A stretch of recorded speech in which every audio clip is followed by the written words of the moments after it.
Long ago, in a quiet village where the trees whispered secrets and the river carried tales, there lived a boy and a girl who called each other brother and sister. But though they shared the same roof, their hearts drifted into a forbidden path. What happened next brought shame, regret, and a lesson that still echoes in villages today. This is the story of a boy who impregnated his stepsister.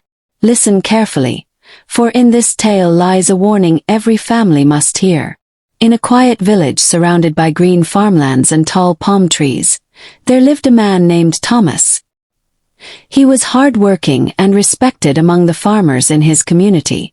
Yet, behind his strong appearance was a man carrying pain.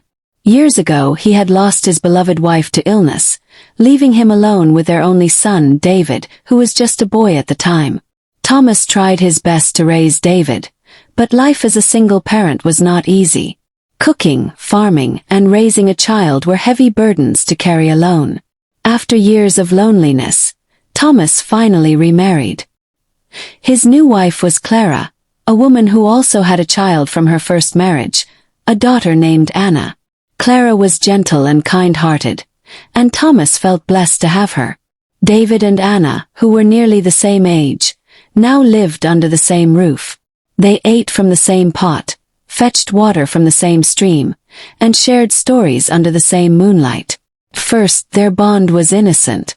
They called each other brother and sister, and villagers admired how united the blended family appeared. Thomas is lucky, people would say. His children love each other like true siblings. But life has a way of turning blessings into trials, and soon the closeness of David and Anna would test the strength of their family. David was tall and strong, a boy full of laughter and energy. Anna was quiet and graceful, with eyes that always seemed to be lost in thought. From the time they were teenagers, they enjoyed each other's company more than anyone else's. They fetched water together from the stream, carried firewood together from the forest, and walked side by side to the village square during festivals. At the stream, while other children splashed and played, David and Anna sat close on the smooth rocks, talking for hours. Anna told him about her dreams of learning to sew clothes, and David shared his hope of becoming a great farmer like his father. Their friendship grew deeper than what was normal for step-siblings. Clara and Thomas, seeing their closeness, smiled with pride. "Look at how they love each other," Clara would say. "It is rare for children of different mothers to live in peace." But what they thought was a blessing was slowly turning into a dangerous closeness that even the parents could not see. One evening, the sky turned red as the sun set, and Thomas went to the farm while Clara visited a neighbor's compound. The house was quiet except for the crickets singing outside. David and Anna sat together, talking as usual, but this time something felt different. Their laughter was softer, their eyes lingered too long, and the air between them grew heavy. They both knew what they were feeling was wrong, yet temptation blinded them. In that moment, they crossed the sacred boundary between siblings. Their secret act bound them in guilt and silence. After that night, they avoided looking into each other's eyes when their parents were around. But whenever they were alone, the temptation returned. It was like a fire they could not quench, a mistake they could not undo. Weeks turned into months, and Anna began to notice changes in her body. She felt weak and tired. She vomited in the mornings and lost her appetite for food. At first, she thought it was a simple illness, but soon her belly began to swell.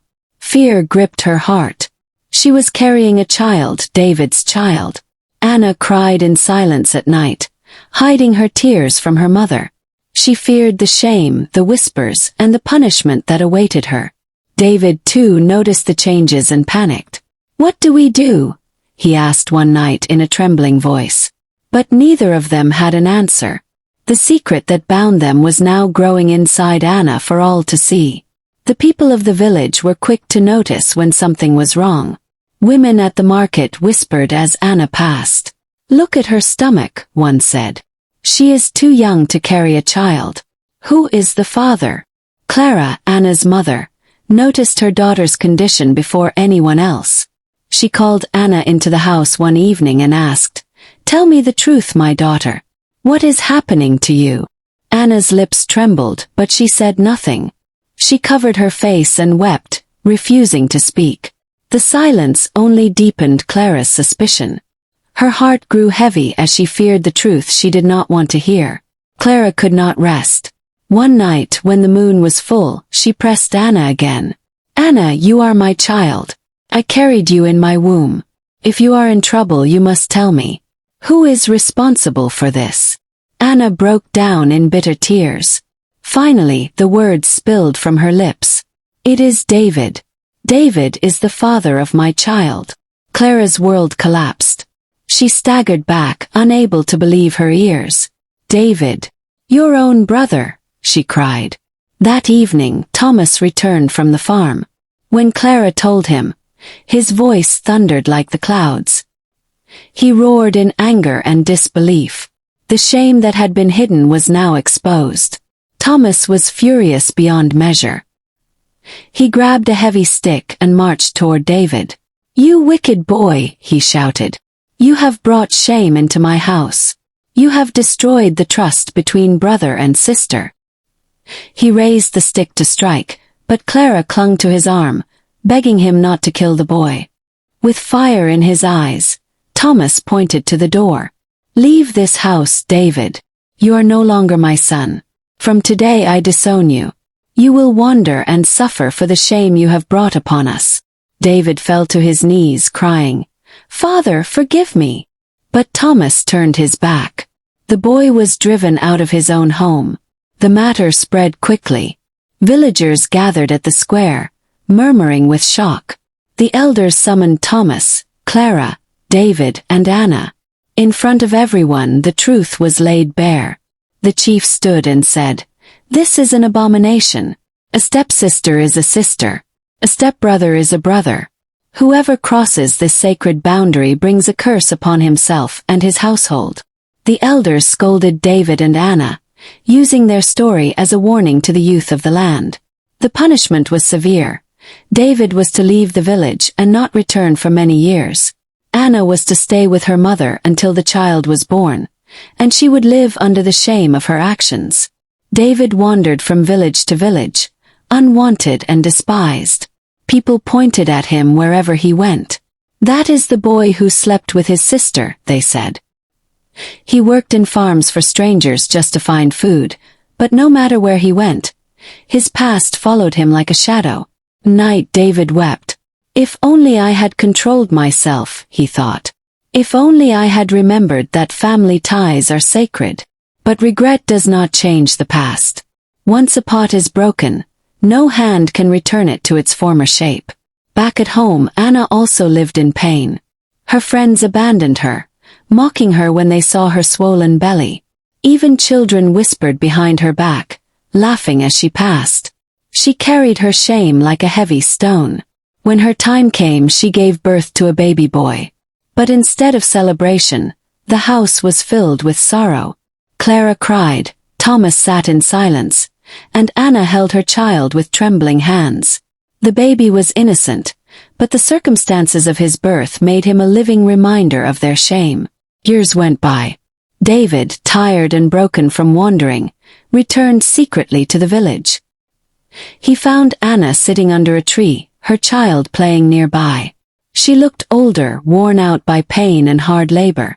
When she saw David, she turned her face away. "See what we have done to ourselves," she said bitterly. "Our youth was wasted. Our names are stained. We cannot erase this shame." David's eyes filled with tears. The regret of their actions was heavier than any punishment given to them. The elders used the story of David and Anna to teach the younger generation. They gathered the children and said, "Remember the tale of the boy who impregnated his stepsister. Do not make the same mistake. Family ties must be respected. Discipline is the shield that guards against shame." The tale spread beyond the village, carried from one community to another as a warning. Parents told their children, and children told their children's children. David and Anna lived the rest of their lives in regret. Though they cared for the child, they could never escape the shadow of their mistake. Villagers always remembered them not for their good deeds, but for the shameful act that ruined their youth. And so, the story was passed down. A stepsister is a sister, a stepbrother is a brother. Whoever crosses this sacred boundary brings sorrow, regret, and everlasting shame. Sparkle's moral. Respect family boundaries. Discipline saves us from regret. Shame may fade with time, but it never disappears completely when born from wrongdoing. And so, David and Anna lived the rest of their lives under the heavy weight of regret. Though the child was innocent, the shadow of their mistake followed them until their last days. The elders told their story again and again, reminding the young that a stepsister is a sister, and a stepbrother is a brother. Whoever crosses this sacred boundary calls sorrow into his home. Dear listener, remember this. Temptation lasts only a moment, but the shame it brings can last for a lifetime. Guard your heart, respect your family, and let discipline guide your steps. Thank you for listening. If you enjoyed this story, do not forget to like, share, and subscribe for more folktales filled with wisdom and life lessons.